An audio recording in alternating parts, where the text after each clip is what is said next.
So now my tray is officially fully built and I have it wrapped in a plastic bag. You might have it wrapped in a Ziploc bag, which works fine too. And I don't have a damp paper towel or anything wrapped around the clay. It's not really necessary with this type of project and based on the timing of how we're working on this. A grocery store bag, a supermarket bag works as well too. You're going to want to make sure you've got the round sponge I've given you. A lot of you in cohort D have that at home. So you can work with that. You can work with the cheesy little makeup sponge I sent home as well. But honestly, the circular sponge will do the best job. And I've got evidence of coils still. You see the popsicle stick marks. I'm going to get in that area and do a scrubbing technique with the sponge, either side to side, up and down, or using a circular motion. It just kind of depends on the shape of your tray. Box tray, I'm calling it both. So you make that judgment call, kind of how you hold the sponge.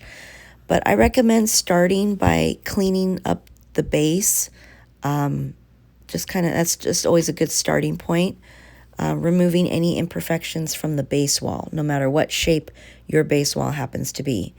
I'm holding this up so you get a good view, a good angle, but you should work on the tabletop and have your free hands supporting any side walls while you do the sponging, smoothing, scrubbing technique, because smoothing is a little aggressive and can stress out walls, and we don't want them to snap off.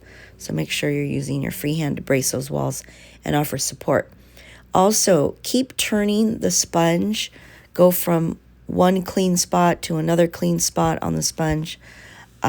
These sponges work better that way. You don't want to keep scrubbing an area of your project with the same side of the dirty sponge.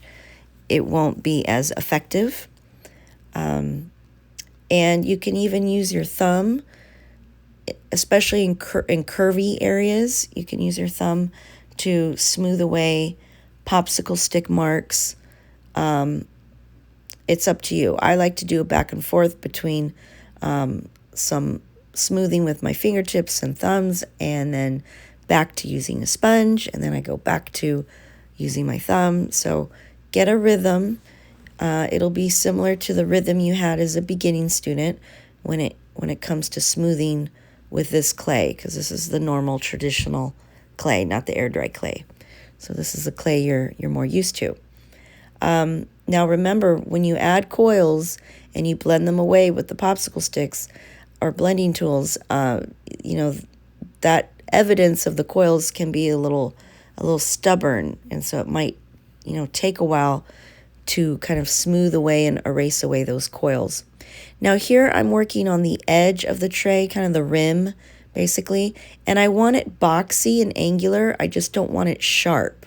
So you're going to have to find that balance where you've got edges that are technically slightly rounded, so no one will cut themselves while handling your tray.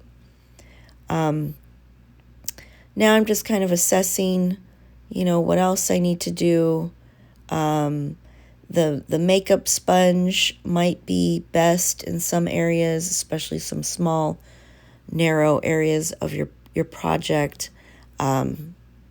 But you've got the two sponges to choose from and your fingertips. So just kind of establish a rhythm and a routine to get that tray nice and smooth on the interior.